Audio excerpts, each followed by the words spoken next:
Hello Natural Beauties, thank you for clicking on this video. My name is Nat and today we're going to talk about our January spending.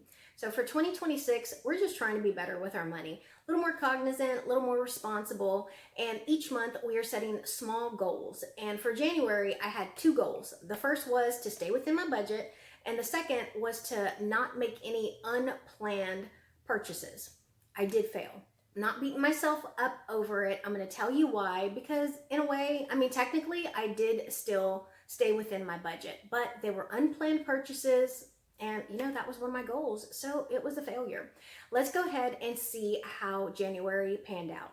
So my first failure was toll road fees. I do have a monthly budget and every month I put money into my toll account, but when I get down to $5, it'll automatically pull $10 from my bank just to make sure that I have more than enough. And that's what happened this past month. So what I have done to keep that from happening again is I actually increased my toll road budget for February, and I'm going to leave it there because I would rather have too much planned and not use it than to unexpectedly have $10 pulled, because then at that point I'm like rearranging money, like, okay, well, where do I have an extra 10 bucks that I can pull from? My next area I was in budget, I still consider this one a failure as well. Remember we had that ice storm?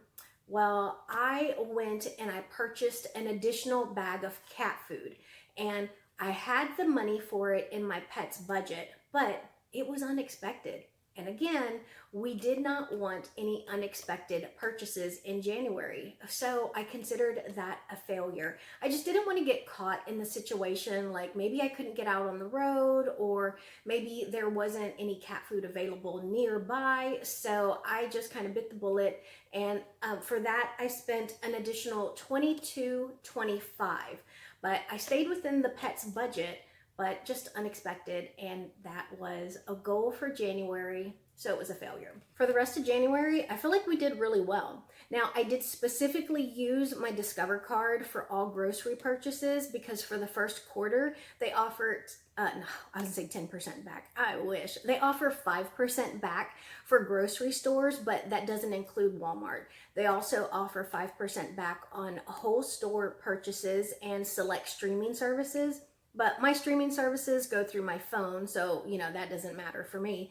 And I have a Costco membership and they don't accept Discover, so that doesn't matter for me either. So I used the Discover card specifically for grocery purchases. At the end of the month, I got $13.25 cash back on my groceries for using my Discover card. Now, I do want to make sure you understand that not just with this Discover card, but with any of my credit cards, I do pay them off in full so I don't get caught paying any interest. Now, one of the areas that I was able to enjoy within my budget for January was the birthday category. There was an 8-day stretch where I did not make any purchases, so I was really proud of myself for that. And between the 10th and the 18th, I didn't spend any money at all. Now, it was really funny because I struggled with this on January 1st. So the goals that I set for January became a problem for me on January 1st. Because I realized that when I work an extra shift, if it's overtime or if I work a holiday, I am in the habit of treating myself to something. And New Year's Day is one of the holidays that I will volunteer to work. And January 1st, I go to work. And then when I'm done, I'm like, ooh, what can I treat myself to for working a holiday? And then I'm like, whoa. We're not supposed to have any unexpected spending for January. And so I had to check myself and be like, no, ma'am, we're not doing that.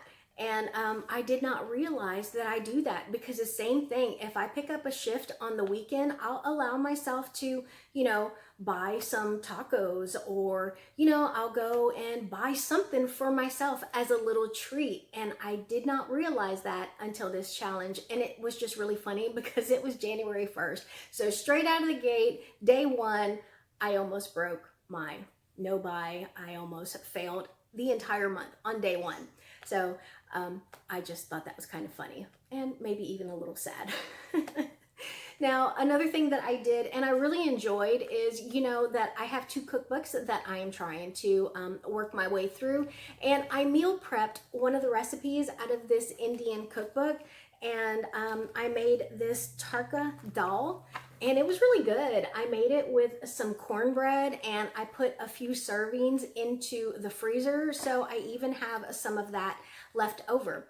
But at the end of the month, I was very pleased with my success and how I was able to pay attention and identify some areas that I didn't realize were little like cracks that, stuff could kind of fall through. So let me know, how are you doing as far as your finances? Do you have any individual personal goals that you are working on for 2026? But thank you so much for being here, and I will see you in my next video. Bye, guys.